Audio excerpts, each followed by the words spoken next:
உலகின் மிகச்சிறந்த உடற்கூறியல் நிபுணர் மற்றும் கருவியலாளர் ஜேம்ஸ் கூப்பர் பிராஸ் அவர்களுடைய வாழ்க்கை வரலாறு தான் நம்ம இந்த வீடியோவில் பார்க்க போகிறோம். 1886 அக்டோபர் 24 அன்னைக்கு ஸ்காட்லாண்டோடைய கிளாஸ்கோவில் இருக்கிற கேத்காட்டில் பிறக்கிறார் ஜேம்ஸ் கூப்பர் பிராஸ். இவருடைய அப்பாவான ஜேம்ஸ் பிராஸ் ஒரு ஜஸ்டிஸ் ஆஃப் த பீஸாக இருந்திருக்கிறாங்க. அதாவது ஒரு கௌரவ நீதித்துறை அதிகாரியாக இருந்திருக்கிறாங்க. இதனால் இவருடைய குடும்பம் நல்ல நிலையில் வாழ்ந்து வந்திருக்கிறாங்க. ஜேம்ஸ் கூப்பர் பிராஸ் குழந்தை பருவத்திலிருந்தே ஒரு சுறுசுறுப்பான குழந்தையாகவும் திறமையான குழந்தையாகவும் வளர ஆரம்பிச்சிருந்தாங்க. இந்த நிலையில் கரெக்டாக 1891 ஆண்டுடைய ஆரம்ப காலகட்டத்தில் ஜேம்ஸ் கூப்பர் பிராஸுக்கு 4 வயது இருக்கும்போது, அதாவது ஜேம்ஸ் கூப்பர் பிராஸ் அக்டோபரில் பிறந்திருந்தனால 1891 ஆண்டுடைய ஆரம்ப காலகட்டத்தில் ஜேம்ஸ் கூப்பர் பிராஸுக்கு 4 வயது இருந்தது. அப்போது இவருடைய அப்பா இவரை படிக்க வைக்கிறதுக்காக ஸ்காட்லாண்டுடைய கிளாஸ்கோவில் இருக்கிற கேத்காட்டில் இருந்து அதே ஸ்காட்லாண்டுடைய எடன்பராவில் இருக்கிற மெர்சிஸ்டனுக்கு இவரை அனுப்பிடுறாங்க. பர்டிகுலராக அங்கே இருக்கக்கூடிய ஜார்ஜ் வாட்சன்ஸ் காலேஜ் அப்படின்ற ஒரு ப்ரைவேட் டே ஸ்கூலில் இவரை சேர்த்துடுறாங்க. இந்த ஜார்ஜ் வாட்சன்ஸ் காலேஜில் ப்ரைமரி எஜுகேஷனில் ஆரம்பித்து ஹையர் எஜுகேஷன் வரைக்கும் படிக்கிறதுக்கு உண்டான ஃபெசிலிட்டிஸ் இருக்குது. ஸோ அங்கு சேர்ந்து ஜேம்ஸ் கூப்பர் பிராஸ் இவருடைய ஆரம்ப கல்வியை படிக்க ஆரம்பிச்சிருந்தாங்க. ஆரம்ப கல்வியின் போது ஹிஸ்ட்ரி, லிட்ரேச்சர், ஃபிலாசபி, அதாவது வரலாறு, இலக்கியம், தத்துவம் போன்ற கிளாசிக்கல் எஜுகேஷனை ஜேம்ஸ் கூப்பர் பிராஸ் படித்து வந்தாங்க. பிறகு 1896 ஆண்டுடைய ஆரம்ப காலகட்டத்தில் இவருடைய 9 வயதில் ஜேம்ஸ் கூப்பர் பிராஸ் இவருடைய ஆரம்ப கல்வியை முடிச்சிடுறாங்க. பிறகு அந்த ஜார்ஜ் வாட்சன்ஸ் காலேஜில் ஹையர் எஜுகேஷனும் படிக்கிறதுக்கு உண்டான ஃபெசிலிட்டி இருக்கிறனால தொடர்ந்து இவருடைய ஹையர் எஜுகேஷனை அந்த ஜார்ஜ் வாட்சன்ஸ் காலேஜிலேயே ஜேம்ஸ் கூப்பர் பிராஸ் படிக்க ஆரம்பிக்கிறாங்க. இவருடைய உயர்கல்வியின் போது ஜேம்ஸ் கூப்பர் பிராஸ் கிரீக், லத்தீன் போன்ற கிளாசிக்கல் லாங்குவேஜஸை கற்றுக்கிட்டு வந்தாங்க. பிறகு நேச்சுரல் ஹிஸ்ட்ரி, இயற்கை வரலாறு, நேச்சுரல் சயின்சஸ், இயற்கை அறிவியல் இது போன்ற பாடங்களையும் மிகவும் கவனம் செலுத்தி ஆர்வத்தோட ஜேம்ஸ் கூப்பர் பிராஸ் படித்து வந்தாங்க. பிறகு இறுதியாக 1903 ஆண்டுடைய ஆரம்ப காலகட்டத்தில் இவருடைய 16 வயதில் ஜேம்ஸ் கூப்பர் பிராஸ் இவருடைய ஹையர் எஜுகேஷன் உயர்கல்வியை அந்த ஜார்ஜ் வாட்சன்ஸ் காலேஜிலேருந்து முடிச்சிடுறாங்க. உயர்கல்வியை முடித்ததுக்கப்புறமா அதே ஜார்ஜ் வாட்சன்ஸ் காலேஜ்லேயே ப்ரீ மெட்ரிகுலேஷன் ஸ்டடியை ஜேம்ஸ் கூப்பர் பிராஸ் பண்ண ஆரம்பிக்கிறாங்க. இது பிஃபோர் காலேஜ் ப்ரிப்பரட்டரி கோர்ஸ் அப்படின்னு அழைக்கப்படும். அதாவது காலேஜ் ஜாயின் பண்ணி படிக்கிறதுக்கு முன்னாடி படிக்கக்கூடிய ஒரு 1 இயர் கோர்ஸ் தான் இது. 6th form education, A class education அப்படின்னு கூட அழைக்கப்படும். ஸோ அதை எடுத்து அடுத்த ஓராண்டு ஜார்ஜ் வாட்சன்ஸ் காலேஜ்லேயே ஜேம்ஸ் கூப்பர் பிராஸ் படிக்கிறாங்க. இறுதியாக 1904 ஆண்டுடைய ஆரம்ப காலகட்டத்தில் இவருடைய 17 வயதில் ஜேம்ஸ் கூப்பர் பிராஸ் இவருடைய pre matriculation study before college preparatory course அப்படின்ற அந்த 1 இயர் கோர்ஸை கம்ப்ளீட் பண்ணிடுறாங்க. இதுக்கப்புறமா இவருடைய அப்பா இவருடைய அண்டர் கிராஜுவேட் ஸ்டடீஸுக்காக அந்த எடன்பராலேயே இருக்கக்கூடிய யூனிவர்சிட்டி ஆஃப் எடன்பராவில் இவரை சேர்த்துறாங்க. அங்கு சேர்ந்து ஜேம்ஸ் கூப்பர் பிராஸ் இவருடைய பேச்சுலர்ஸ் டிகிரியை படிக்க ஆரம்பிக்கிறாங்க. குறிப்பாக பிஎஸ்சி பேச்சுலர் ஆஃப் சயின்ஸ் படிக்க ஆரம்பிக்கிறாங்க. இவருடைய பிஎஸ்சி டிகிரியின் போது இவர் பயாலஜி, உயிரியல், கெமிஸ்ட்ரி, வேதியியல், ஜுவாலஜி, விலங்கியல் இந்த 3 பாடங்களை மேஜர் சப்ஜெக்ட்ஸாக எடுத்து படித்து வந்தாங்க. இந்த நிலையில தான் படிப்படியாக ஜேம்ஸ் கூப்பர் பிராஸுக்கு மருத்துவ படிப்பின் மீது ஆர்வம் ஏற்படுது. இதன் காரணமாக இவர் மருத்துவம் படிக்கணும் அப்படின்னு இவருடைய பேச்சுலர்ஸ் டிகிரியின் போது இவர் டிசைட் பண்ணிடுறாங்க. இதன் காரணமாக இவர் பிஎஸ்சி படிச்சுட்டு இருக்கும்போதே இன்னொரு பக்கம் மருத்துவம் சார்ந்த விஷயங்களை ஜேம்ஸ் கூப்பர் பிராஸ் படிக்க ஆரம்பிக்கிறாங்க. குறிப்பாக மருத்துவ பாடத்திட்டத்தில் வரக்கூடிய அனாட்டமி, ஃபிசியாலஜி, பெத்தாலஜி, அதாவது உடற்கூறியல், உடலியல், நோயியல் இந்த 3 பாடங்களை இவர் பேச்சுலர் ஆஃப் சயின்ஸ் படிக்கும்போதே படிக்க தொடங்குறாங்க. இறுதியாக 1908 ஆண்டுடைய ஆரம்ப காலகட்டத்தில் இவருடைய 21 வயதில் ஜேம்ஸ் கூப்பர் பிராஸ் இவருடைய பேச்சுலர் ஆஃப் சயின்ஸ் பிஎஸ்சி டிகிரியை அந்த யூனிவர்சிட்டி ஆஃப் எடன்பரால இருந்து ஜேம்ஸ் கூப்பர் பிராஸ் முடிச்சிடுறாங்க.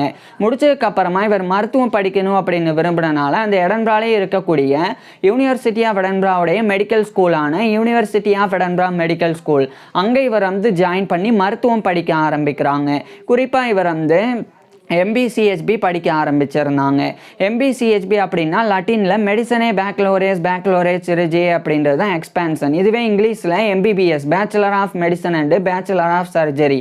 இதை தான் ஜேம்ஸ் கூப்பர் பிராஸ் வந்து அந்த யூனிவர்சிட்டி ஆஃப் எடன்பரா மெடிக்கல் ஸ்கூலில் படிக்க ஆரம்பிச்சிருந்தாங்க. குறிப்பாக பொதுவாக இந்த எம்பிசிஹெச்பி பொறுத்த வரைக்கும் குறைஞ்சது 4 to 5 ஆண்டுகள் வந்து படிக்கிற மாதிரி இருந்தது. ஆனால் ஜேம்ஸ் கூப்பர் பிராஸ் பொறுத்த வரைக்கும் இவர் பிஎஸ்சி படிக்கும்போதே இந்த மருத்துவத்தில் வரக்கூடிய பாடத்திட்டங்களை இவர் ஏற்கனவே படிக்க ஆரம்பிச்சதுனால அடுத்த 2 ஆண்டுகள் மட்டுமே படிக்க வேண்டிய நிலை இருந்தது. இதன் காரணமாக 1908ஆம் ஆண்டிலிருந்து அந்த எம்பிசிஹெச்பியை வெறும் 2 இயர்ஸ் டிகிரியா எடுத்து ஜேம்ஸ் கூப்பர் பிராஸ் வந்து படிக்க ஆரம்பிக்கிறாங்க. இவருடைய மெடிக்கல் கரிக்குலமா மருத்துவ பாடத்திட்டங்களாக இவர் வந்து அனாட்டமி உடற்கூறியல், பிசியாலஜி உடலியல், பெத்தாலஜி நோயியல், மெட்டீரியா மெடிக்கா மருந்துகளினுடைய பண்புகள் குறித்து படிக்கிறது, கிளினிக்கல் மெடிசன் மருத்துவம், சர்ஜரி அறுவை சிகிச்சை இது போன்ற எல்லா பாடங்களையும் படிச்சு வந்தாங்க. அதுல குறிப்பா இவருக்கு அனாட்டமி உடற்கூறியல்லையும் பிசியாலஜி உடலியல்லையும் தான் அதிக ஆர்வம் இருந்து வந்தது. உடற்கூறியல் அப்படின்றது உடல் உறுப்புகளினுடைய ஸ்ட்ரக்சர் கட்டமைப்பு குறித்து படிக்கிறது தான் அனாட்டமி அப்படின்றது. உதாரணத்துக்கு உடல் இருக்கக்கூடிய இப்போ இதயம் இருக்குன்னா அந்த இதயம் வந்து நம்மளுடைய உடல்ல எங்க அமைஞ்சிருக்கு, அந்த இதயத்துல எத்தனை சேம்பர்ஸ் அறைகள் இருக்குது, அந்த இதயத்தினுடைய வாழ்வுகளின் எண்ணிக்கை என்ன, அதனுடைய வடிவம் என்ன, இது மாதிரியான உடல் உறுப்புகள், உடல் எலும்புகள், உடல் திசுக்களினுடைய ஸ்ட்ரக்சர் கட்டமைப்பு குறித்து படிக்கிறது தான் அனாட்டமி உடற்கூறியல் அப்படின்றது. இதே சமயம் உடலியல் பிசியாலஜி அப்படின்றது உடல் உறுப்புகளினுடைய ஃபங்க்ஷன் செயல்பாடுகள் குறித்து படிக்கிறது தான் பிசியாலஜி அப்படின்றது. அதாவது நம்மளுடைய உடலில் எப்படி இதயம் துடிக்குது, நம்மளுடைய உடலில் எப்படி பிளட் சர்க்குலேட் ஆகுது, இது மாதிரியான உடலில் நடக்கக்கூடிய செயல்பாடுகள் ஃபங்க்ஷன்ஸ் குறித்து படிக்கிறது உடலியல் பிசியாலஜி அப்படின்றது. ஸோ இந்த 2 பாடங்களில் அதிக கவனம் செலுத்தி வந்தாங்க. பின்னர் இறுதியாக 1910ஆம் ஆண்டு ஜேம்ஸ் கூப்பர் பிராஸ் கிட்டத்தட்ட இவருடைய 23-24 வயதில் இவருடைய இந்த எம்பிசிஹெச்பி அப்படின்ற மெடிசனே பேக்லோரேஸ் சிரிஜி அப்படின்ற அந்த MBBS bachelor of medicine and bachelor of surgery இந்த டிகிரி 1910ஆம் ஆண்டு யூனிவர்சிட்டி ஆஃப் எடன்பரா மெடிக்கல் ஸ்கூல்ல இருந்து ஜேம்ஸ் கூப்பர் பிராஸ் முடிச்சிடறாங்க. முடிச்ச உடனடியா இவர் வந்து அந்த எடன்பராலே இருக்கக்கூடிய royal infirmary of Edinburgh RIE அப்படின்ற ஒரு வாலண்டரி ஹாஸ்பிட்டல், இது எடன்பரா ராயல் இன்ஃபர்மரி அப்படின்னு அழைக்கப்படும். அங்கே இவர் ஒரு ரெசிடென்ட் ஃபிசிஷியனாக ஜாயின் பண்ணுறாங்க. அதாவது ஜேம்ஸ் கூப்பர் பிராஸ் வந்து இப்போ மருத்துவ பட்டத்தை பெற்ற உடனே இவர் ஒரு மருத்துவராக நோயாளிகளுக்கு சிகிச்சையெல்லாம் கொடுக்க முடியாது. அதுக்கு முன்னாடி ஒரு மருத்துவமனையில் சேர்ந்து அங்கே இருக்கக்கூடிய தேர்ந்த மருத்துவர்கள் நோயாளிகளுக்கு சிகிச்சை கொடுக்கறத பார்த்து பயிற்சி பெறணும். அதுக்கப்புறமா அந்த தேர்ந்த மருத்துவர்களினுடைய பார்வையின் கீழே ஜேம்ஸ் கூப்பர் பிராஸை நோயாளிகளுக்கு சிகிச்சை கொடுக்கணும். இதெல்லாம் சரியா செஞ்சாதான் ஜேம்ஸ் கூப்பர் பிராஸ் ஒரு மருத்துவராக தகுதி பெற முடியும். இதுக்காக தான் ஒரு ரெசிடென்ட் பிசிஷியனா ராயல் இன்ஃபர்மரி ஆஃப் எடன்பரா அப்படின்ற வாலண்டரி ஹாஸ்பிட்டலை இவர் ஜாயின் பண்ணி இவருடைய மெடிக்கல் ட்ரைனிங்கை இவர் வந்து எடுத்துக்க ஆரம்பிக்கிறாங்க. மெடிக்கல் ட்ரைனிங் மட்டும் இல்லாமல் சர்ஜிக்கல் ட்ரைனிங்கையும் இவர் வந்து எடுத்துக்க ஆரம்பிக்கிறாங்க. அதாவது ஒரு சர்ஜன் அறுவை சிகிச்சை நிபுணர் ஆகிறதுக்காக அறுவை சிகிச்சை பயிற்சியையும் ஜேம்ஸ் கூப்பர் பிராஸ் வந்து எடுத்துக்கிட்டு வந்தாங்க. இதுக்கப்புறமா ஜேம்ஸ் கூப்பர் பிராஸ் வந்து கிட்டத்தட்ட 1911-1912 இந்த காலகட்டத்தில் ராயல் இன்ஃபர்மரி ஆஃப் எடன்பராவுடைய ரெசிடென்ட் ஃபிசிஷியன் அப்படின்ற அந்த ஒரு பதவி அந்த ஒரு ஒர்க்கை இவர் வந்து கம்ப்ளீட் பண்ணுறாங்க. அதாவது இவருடைய மருத்துவ பயிற்சியை முடிக்கிறாங்க. முடிச்சதுக்கப்புறமா அந்த எடன்பராலே இவர் படித்த university of Edinburgh medical school அங்கே இவர் ஒரு டெமான்ஸ்ட்ரேட்டர் ஆஃப் அனாட்டமியாக பணிபுரிய தொடங்குறாங்க. டெமான்ஸ்ட்ரேட்டர் அப்படின்ற பொறுப்பு என்னன்னா, இப்போ உடற்கூறியலை நேரடியாக மருத்துவ மாணவர்களுக்கு ஒரு விலங்கையோ அல்லது விலங்கின் சடலத்தையோ பயன்படுத்தி அதனுடைய உடல் உறுப்புகளை டைசெக்ட் பண்ணி வெளியெடுத்து அதனுடைய அந்த உடல் உறுப்புகளினுடைய ஸ்ட்ரக்சரை விளக்குறது. அதுக்கப்புறமா அதை ஓவியங்களாகவும் டயக்ராம்ஸாகவும் வரைஞ்சி அதன் மூலமாகவும் மெடிக்கல் இன்ஸ்ட்ருமெண்ட்ஸ்லாம் பயன்படுத்தி மருத்துவ மாணவர்களுக்கு நேரடியாக உடல் உறுப்புகளை டெமான்ஸ்ட்ரேட் பண்ணி காமிக்கக்கூடிய பதவி தான் டெமான்ஸ்ட்ரேட்டர் அப்படின்றது. ஸோ அந்த ஒரு டெமான்ஸ்ட்ரேட்டர் ஆஃப் அனாட்டமி அப்படின்ற பதவியில் யூனிவர்சிட்டி ஆஃப் எடன்பரா மெடிக்கல் ஸ்கூலில் ஜேம்ஸ் கூப்பர் பிராஸ் பணிபுரிய தொடங்குறாங்க. இந்த நிலையில தான் 1912ஆம் ஆண்டு கிட்டத்தட்ட இவருடைய 25-26 வயதில் ஜேம்ஸ் கூப்பர் பிராஸ் வந்து மார்கரெட் ஹெண்டர்சன் அப்படின்ற ஒரு பெண்ணை வந்து திருமணம் பண்ணிக்கிறாங்க.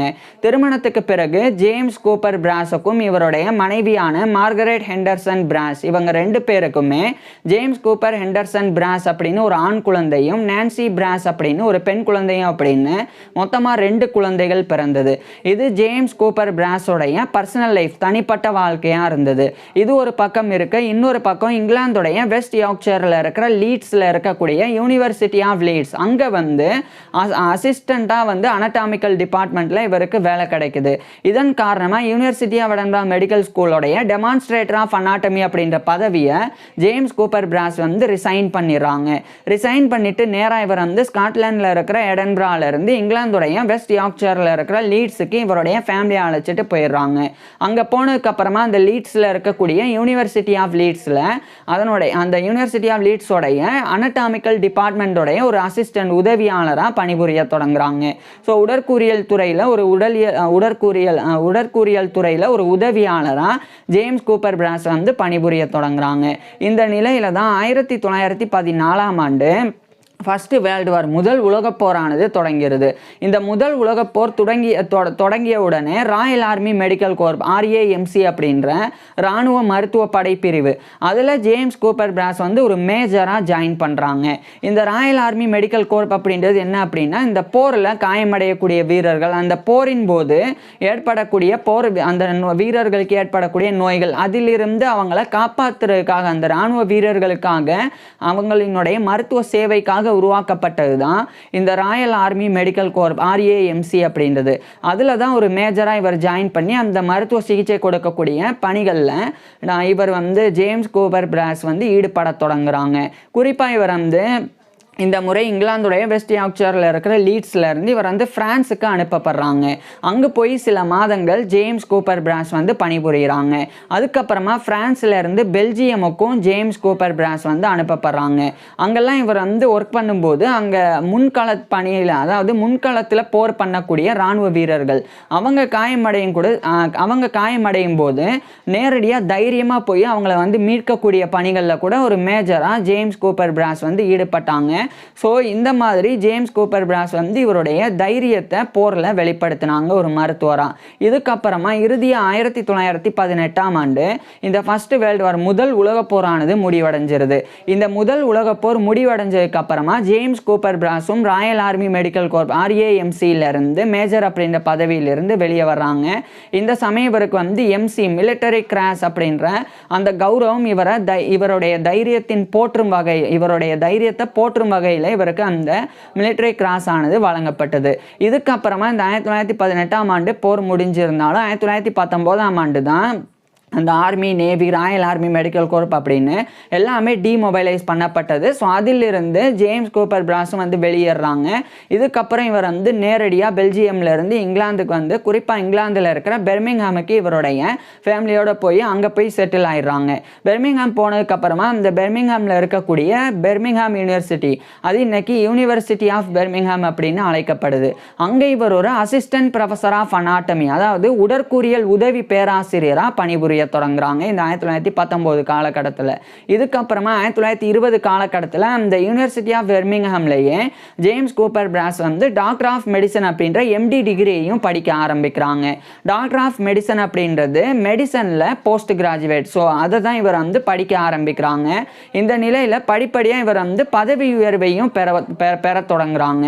அதில் குறிப்பாக 1922ஆம் ஆண்டு அந்த யூனிவர்சிட்டி ஆஃப் பெர்மிங்ஹாமுடைய ப்ரொஃபஸர் ஆஃப் அனாட்டமியா, உடற்கூறியல் பேராசிரியராக இவர் வந்து ப்ரமோஷன், பதவி உயர்வை பெறாங்க. ஸோ ஏற்கனவே இவர் வந்து அசிஸ்டன்ட் ப்ரொஃபஸர் ஆஃப் அனாட்டமியாக இருந்தாங்க. இப்போ ப்ரொஃபஸர் ஆஃப் அனாட்டமி, உடற்கூறியல் பேராசிரியராக ஜேம்ஸ் கூப்பர் பிராஸ் வந்து பதவி உயர்வை பெறாங்க. இதுக்கப்புறமா 1922ஆம் ஆண்டு பிரிட்டிஷ் மெடிக்கல் அசோசியேஷன் அவங்களுடைய மீட்டிங் ஒன்று வந்து ஸ்காட்லாண்டுடைய எடன்பராவில் இருக்கிற royal college of surgeons of எடன்பராவில் நடந்தது. ஸோ அங்கே இவர் வந்து அந்த பிரிட்டிஷ் மெடிக்கல் அசோசியேஷனுடைய 1922ஆம் ஆண்டுடைய மீட்டிங்கான அனட்டாமிக்கல் செக்ஷன், அதாவது உடற்கூறியல் பிரிவு, அதனுடைய ஒரு வைஸ் பிரசிடெண்டாக இதே 1922ஆம் ஆண்டு ஜேம்ஸ் கூப்பர் பிராஸ் வந்து நியமிக்கப்பட்டு கௌரவிக்கப்படுறாங்க. இதை தொடர்ந்து 1923ஆம் ஆண்டு இந்த யூனிவர்சிட்டி ஆஃப் பெர்மிங்ஹாமில் ப்ரொஃபஸர் ஆஃப் அனாட்டமியாக இவர் வந்து பணிபுரியும் போது டாக்டர் ஆஃப் மெடிசன் அப்படின்ற எம்டி டிகிரியை ஜேம்ஸ் கூப்பர் பிராஸ் வந்து முடிச்சிடுறாங்க. So doctor of medicine MD டிகிரியை கிட்டத்தட்ட இவருடைய 37 வயதில் ஜேம்ஸ் கூப்பர் பிராஸ் வந்து பெறாங்க. இதை தொடர்ந்து 1924 இந்த காலகட்டத்தில் ஜேம்ஸ் கூப்பர் பிராஸ் வந்து இந்த தாடை ஜாஸ், அதுக்கப்புறமா பற்கள், அதனுடைய தோற்றம் குறித்து அதனுடைய வளர்ச்சி குறித்து இவர் வந்து ஆராய்ச்சி பண்ணாங்க.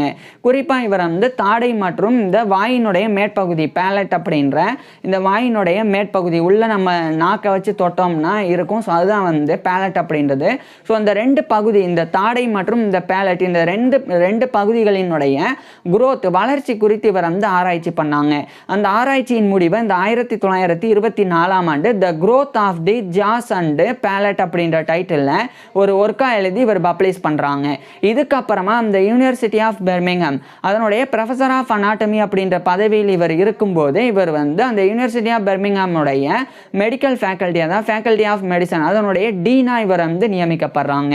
So dean of the faculty of medicine of university of Birmingham அந்த பதவியிலையும் ஜேம்ஸ் கூப்பர் பிராஸ் வந்து பணிபுரிய தொடங்குறாங்க.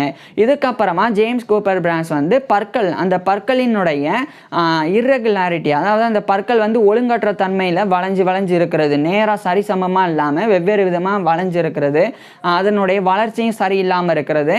ஸோ அது மற்றும் அதே பற்களினுடைய இந்த தாடைக்கும் பற்களுக்கும் பொருந்தாத அமைப்பு. ஸோ இந்த ரெண்டு விஷயங்கள் குறித்து இவர் வந்து ஆராய்ச்சி பண்ணாங்க. குறிப்பாக இந்த ரெண்டு விஷயங்கள் ஏற்படுறதுக்கு என்ன காரணம், அதாவது பற்கள் நேராக வளராமல் அது வளைஞ்சு வளர்றதுக்கும், அது நேராக அந்த தாடை வந்து ரெண்டு தாடையும் மூடப்படும் போது அது நேராக ஒவ்வொரு பல்லும் இணைஞ்சு அப்படி சரியாக வந்து பொருந்தாமல் அதனில் மாற்றம் இருக்கிறதுக்கும் என்ன காரணம். ஸோ அதனுடைய காரணம் என்ன அப்படின்னு சொல்லி இவர் ஆராய்ச்சி பண்ணி 1929 the aetiology of irregularity and malocclusion of the teeth அப்படின்ற டைட்டில் ஒரு ரிசர்ச் ஒர்க்கு இதை எழுதி ஜேம்ஸ் கூப்பர் பிராஸ் வந்து பப்ளிஷ் பண்ணுறாங்க. இதுக்கப்புறமா 2 ஆண்டுகளுக்கு பிறகு 1931 ஸ்காட்லாண்டில் இருக்கிற எடன்பராவில் இருக்கக்கூடிய இவர் படித்த university of Edinburgh medical school அதனுடைய ப்ரொஃபஸர் ஆஃப் அனாட்டமி அப்படின்ற அந்த ஒரு பதவி இவருக்கு வழங்கப்படுது. ஸோ இதை இவர் பயன்படுத்துறதுக்காக இந்த இங்கிலாந்துடைய பெர்மிங்ஹாமில் இருக்கிற யூனிவர்சிட்டி ஆஃப் பெர்மிங்ஹாமுடைய professor of anatomy and dean of the medical faculty இந்த ரெண்டு பதவியையும் 1931 இவர் ரிசைன் பண்ணுறாங்க.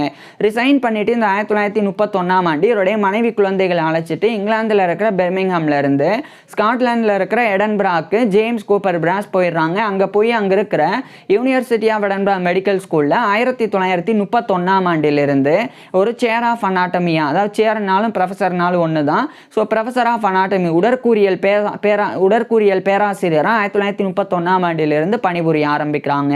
அடுத்து 1932 அந்த எடன்பராலே இருக்கக்கூடிய சர்ஜன்ஸ் அறுவை சிகிச்சை நிபுணர்களுக்குண்டான royal college of surgeons of Edinburgh அதனுடைய ஒரு ஃபெல்லோவா இவர் வந்து தேர்ந்தெடுக்கப்படுறாங்க.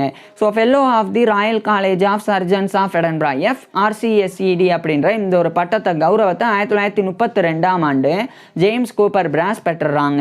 இதை தொடர்ந்து இன்னும் பல்வேறு கௌரவங்களை இவர் பெற்றாங்க. குறிப்பாக அதே எடன்பராலே இருக்கக்கூடிய ராயல் சொசைட்டி ஆஃப் எடன்பரா அதனுடைய ஒரு ஃபெல்லோவாகவும் இவர் வந்து தேர்ந்தெடுக்கப்படுறாங்க. So fellow of the royal society of Edinburgh FRSE அப்படின்ற இந்த ஒரு பட்டத்தை கௌரவத்தையும் ஜேம்ஸ் கூப்பர் பிராஸ் வந்து பெற்றுறாங்க. இதை தொடர்ந்து ஜேம்ஸ் கூப்பர் பிராஸ் வந்து பக் ரக்ஸ்டன் அப்படின்றவரினுடைய ஒரு வழக்கு அதனுடைய மருத்துவம் மற்றும் நீதி, ஸோ அதனுடைய அம்சங்கள் குறித்து இவர் வந்து ஜான் கிளைஸ்டர் அப்படின்ற ஒரு விஞ்ஞானி கூட சேர்ந்து ஒரு புக்கை வந்து எழுதினாங்க. அது 1937 அதை வந்து medico legal aspects of the Ruxton case அப்படின்ற டைட்டிலில் the trial of Buck Ruxton அதை வந்து பப்ளிஷ் பண்ணுறாங்க அந்த ஒரு புக்கை. இதுக்கப்புறம் 2 ஆண்டுகளுக்கு பிறகு 1939 செகண்ட் வேர்ல்டு வார், 2ஆம் உலகப் போரும் துவங்கிறது. இந்த நிலையில் போரில் ஈடுபடுறதுக்காக பல்கலைக்கழகங்கள் கல்லூரிகள் எல்லாம் வேலை பார்க்கக்கூடிய பேராசிரியர்கள் கூட போரில் வந்து அவங்களால முடிஞ்ச பங்களிப்பை கொடுக்கறதுக்காக போனாங்க. இதனாலேயே பேராசிரியர்கள் அவங்களுடைய எண்ணிக்கை வந்து குறைஞ்சது. ஸோ அப்போ யூனிவர்சிட்டி ஆஃப் எடன்பரா மெடிக்கல் ஸ்கூல்ல இருந்தும் நிறைய பேராசிரியர்கள் எல்லாம் போருக்கு வந்து போயிருந்தாங்க. ஸோ அந்த காலகட்டத்தில் ஜேம்ஸ் கூப்பர் பிராஸ் வந்து போரில் பங்கேற்கலை. ஆனால் யூனிவர்சிட்டி ஆஃப் எடன்பரா மெடிக்கல் ஸ்கூலோடைய அட்மினிஸ்ட்ரேஷன் டியூட்டிஸ் அந்த நிர்வாக பணிகளில் அந்த கடமைகளில் ஜேம்ஸ் கூப்பர் பிராஸ் வந்து தனி ஒரு நபராக இருந்து மேற்கொள்ள தொடங்குறாங்க. குறிப்பாக ப்ரொஃபஸர் ஆஃப் அனாட்டமி உடற்கூறியல் பேராசிரியராக 1940 காலகட்டத்தில் மிகப்பெரிய கடமையையும் பொறுப்பையும் இவர் வந்து ஆற்ற தொடங்குறாங்க. இதே காலகட்டத்தில் இவருக்கு பல்வேறு பொறுப்புகள் பொறுப்புகளும் வழங்கப்பட்டது. குறிப்பாக இங்கிலாந்துடைய கேம்பிரிட்ஜில் இருக்கிற யூனிவர்சிட்டி ஆஃப் கேம்பிரிட்ஜ் அதனுடைய ஒரு எக்ஸாமினரின் அனாட்டமியாக இவர் வந்து நியமிக்கப்படுறாங்க. இது மாதிரி நிறைய பல்கலைக்கழகங்களில் இவர் வந்து எக்ஸாமினரின் அனாட்டமியாக ஜேம்ஸ் கூப்பர் பிராஸ் வந்து நியமிக்கப்பட்டாங்க.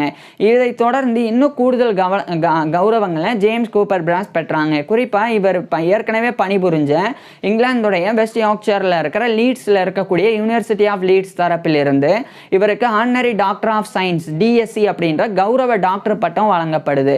அது மட்டும் இல்லாமல் ஸ்காட்லாண்டுடைய ஃபைஃபில் இருக்கிற செயின்ட் ஆண்ட்ரூஸில் இருக்கக்கூடிய யூனிவர்சிட்டி ஆஃப் செயின்ட் ஆண்ட்ரூஸ் அதனுடைய ஆனரி எல்எல்டி அப்படின்ற கௌரவ டாக்டர் பட்டமும் இவருக்கு வழங்கப்படுது.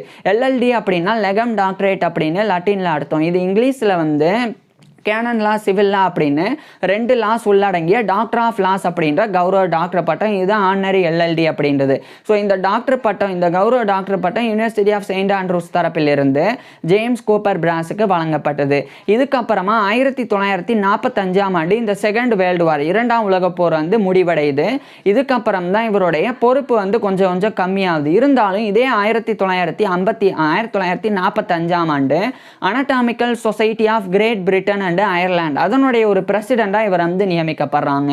அந்த பதவியில் அடுத்த 2 ஆண்டுகள் 1947 வரைக்கும் ஜேம்ஸ் கூப்பர் பிராஸ் வந்து இருந்தாங்க. அடுத்து அதே 1947ஆம் ஆண்டு ஸ்காட்லாண்டுடைய எடன்பராவில் இருக்கக்கூடிய எஸ்குலோபியன் கிளப் அப்படின்ற ஒரு மெடிக்கல் டைனிங் கிளப் அதனுடைய ஒரு மெம்பராகவும் இவர் வந்து தேர்ந்தெடுக்கப்படுறாங்க. இது மட்டும் இல்லாமல் இந்த பிரிட்டிஷ் டென்டல் அசோசியேஷன் அதனுடைய ஒரு ஆனரி மெம்பர் கௌரவ உறுப்பினராகவும் இவர் வந்து தேர்ந்தெடுக்கப்படுறாங்க. இது மட்டும் இல்லாமல் 1950 காலகட்டத்தில் இவர் வந்து dental board of United Kingdom இந்த பல் மருத்துவ வாரியம் ஒன்று இருக்குது யுனைடெட் கிங்டமில். அதுக்கு ஜேம்ஸ் கூப்பர் பிராஸ் வந்து நிறைய ரிசர்ச் ஆர்டிகல்ஸ் வந்து எழுதுகிறாங்க. அது வந்து பற்கள் மற்றும் தாடைகள் அதே மாதிரி அந்த பற்கள் தாடைகளுக்கு மேற்பகுதி ஸோ அதனுடைய வளர்ச்சி குறித்துலாம் இவர் வந்து நிறைய ரிசர்ச் ஆர்டிகல்ஸ் வந்து எழுத தொடங்குறாங்க. இவைகள் மட்டும் இல்லாமல் எம்பிரியாலஜி கருவியல் குறித்தும் இவர் வந்து நிறைய ஆராய்ச்சி பண்ணாங்க. இதனால தான் இவர் ஒரு கருவியலாளராகவும் வந்து குறிப்பிடப்படுறாங்க. கருவியல் அப்படின்னா இப்போ ஒரு பெண் உயிரினத்தினுடைய கர்ப்பப்பையில் இருக்கக்கூடிய அந்த கருவில் இருக்கக்கூடிய அந்த கருவினுடைய வளர்ச்சி அதனுடைய உடற்கூறியல் பண்பு அதனுடைய செயல்பாடு அதனுடைய உடல் செயல்பாடு இது குறித்தெல்லாம் படிக்கிறது தான் எம்பிரியாலஜி கருவியல் அப்படின்றது. ஸோ அந்த கருவியல் குறித்த பல்வேறு ஆராய்ச்சிகளையும் ஜேம்ஸ் கூப்பர் பிராஸ் வந்து மேற்கொண்டு நிறைய ரிசர்ச் ஒர்க்கை வந்து இவர் எழுதி பப்ளிஷ் பண்ணாங்க. இதுக்கப்புறமா இறுதியாக 1954ஆம் ஆண்டு ஜேம்ஸ் கூப்பர் பிராஸ் வந்து கிட்டத்தட்ட இவருடைய 67-68 வயதில் இவர் பணிபுரியக்கூடிய யூனிவர்சிட்டி ஆஃப் எடன்பரா மெடிக்கல் ஸ்கூலோடைய ப்ரொஃபஸர் ஆஃப் அனாட்டமி உடற்கூறியல் பேராசிரியர் அப்படின்ற பதவியிலிருந்து ரிட்டையர் ஆகுறாங்க. ரிட்டையர் ஆன அடுத்த ஆண்டு 1955ஆம் ஆண்டு இவர் வந்து நியூரோவாஸ்குலர் ஹீலா ஆஃப் லிம்ஸ் மசில்ஸ் அப்படின்ற டைட்டிலில் ஒரு முக்கியமான புக் எழுதி 1955ஆம் ஆண்டு ஜேம்ஸ் கூப்பர் பிராஸ் வந்து பப்ளிஷ் பண்ணுறாங்க. இது மட்டும் இல்லாமல் டேனியல் ஜான் கன்னிங்ஹாம் அப்படின்னு சொல்லி ஒரு மருத்துவர் அவர் ஒரு உடற்கூறியல் நிபுணரும் கூட. இந்த டேனியல் ஜான் கன்னிங்ஹாமுடைய வாழ்க்கை வரலாறு நம்ம ஏற்கனவே பார்த்துருக்குறோம். ஸோ அவர் எழுதின அந்த டேனியல் ஜான் கன்னிங்ஹாம் எழுதின மேனுவல் ஆஃப் பிராக்டிக்கல் அனாட்டமி அப்படின்ற ஒரு புத்தகமும் டெக்ஸ்ட் புக் ஆஃப் அனாட்டமி அப்படின்ற உடற்கூறியல் பாட புத்தகம் இந்த 2 புத்தகங்கள் வந்து டேனியல் ஜான் கன்னிங்ஹாமுடைய பேரில் Cunningham's manual of practical anatomy Cunningham's textbook of anatomy அப்படின்னு அழைக்கப்படும். ஸோ அதனுடைய ஒரு எடிட்டராகவும் இவர் வந்து இந்த காலகட்டத்தில் பணிபுரிஞ்சாங்க இவருடைய ரிட்டையர்மெண்ட்டுக்கு பிறகும் கூட. ஸோ இது மாதிரி ரொம்ப இவர் ரிட்டையர் ஆன பிறகும் ரொம்ப ஆக்டிவாக தான் ஜேம்ஸ் கூப்பர் பிராஸ் வந்து வாழ்ந்து வந்தாங்க. ஆனால் திடீர்னு ஜேம்ஸ் கூப்பர் பிராஸ் வந்து உடல்நல குறைபாடுனால சடனாக பாதிக்கப்பட்டு 1958 ஜனவரி 19 அன்னைக்கு இவருடைய 71 வயதில் ஜேம்ஸ் கூப்பர் பிராஸ் இறந்து போயிடுறாங்க. ஸோ 1958 ஜனவரி 19 அன்னைக்கு இவருடைய 71 வயதில் ஜேம்ஸ் கூப்பர் பிராஸ் வந்து இறந்து போயிடுறாங்க. இவர் இறந்து போனதுக்கு அப்புறமா இவரை கௌரவப்படுத்துறதுக்காக இவர் வந்து மருத்துவ பயிற்சி பெற்ற எடன்பராவில் இருக்கக்கூடிய ராயல் இன்ஃபர்மரி ஆஃப் எடன்பரா அதனுடைய அந்த ஒரு வாலண்டரி ஹாஸ்பிட்டலில் ப்ரிசர்வ் டேபிள் ஒன்று இருக்கு. இருக்குது. ஸோ அதில் ஜேம்ஸ் கூப்பர் பிராஸோடைய பேரானது செதுக்கப்பட்டிருக்கு, கர்வ் பண்ணப்பட்டிருக்குது. ஸோ இது வந்து பெரிய ஒரு கௌரவமாக இருந்தாலும் இவர் பண்ண சாதனைகள் இந்த தாடை, பற்கள் மற்றும் அந்த தாடையினுடைய மேற்பகுதியில் இருக்கக்கூடிய பேலட், ஸோ இவைகளினுடைய தோற்றம், அதனுடைய வளர்ச்சி, கருவியல் இவர் ஆற்றின பங்களிப்பு அப்படின்னு இப்படி இவர் பண்ண அவ்வளோ சாதனைகளுக்கு ஈடாக இந்த ஒரு கௌரவம் இருக்கா அப்படின்னா இவருடைய சாதனைகளுக்கு ஈடாக அந்த கௌரவங்கள் வந்து எதுவும் பெருசாக வழங்கப்படலை. என்றாலும் கூட ஜேம்ஸ் கூப்பர் பிராஸ் வந்து வாழும் வரைக்கும் இந்த கௌரவங்களை எதிர்பார்த்து இந்த விஷயங்களெல்லாம் பண்ணலை அப்படின்றது முழுக்க முழுக்க உண்மை. ஸோ இப்பேற்பட்ட ஜேம்ஸ் கூப்பர் பிராஸ் பற்றி நீங்கள் என்ன நினைக்கிறீங்க அப்படின்றத கீழே கமெண்ட்ஸில் சொல்லுங்கள். உங்களுக்கு எந்த மாதிரியான டாபிக்ஸில் எந்த மாதிரியான வீடியோஸ் வேணும் அப்படின்றதையும் கீழே கமெண்ட்ஸில் சொல்லுங்கள். தேங்க்யூ.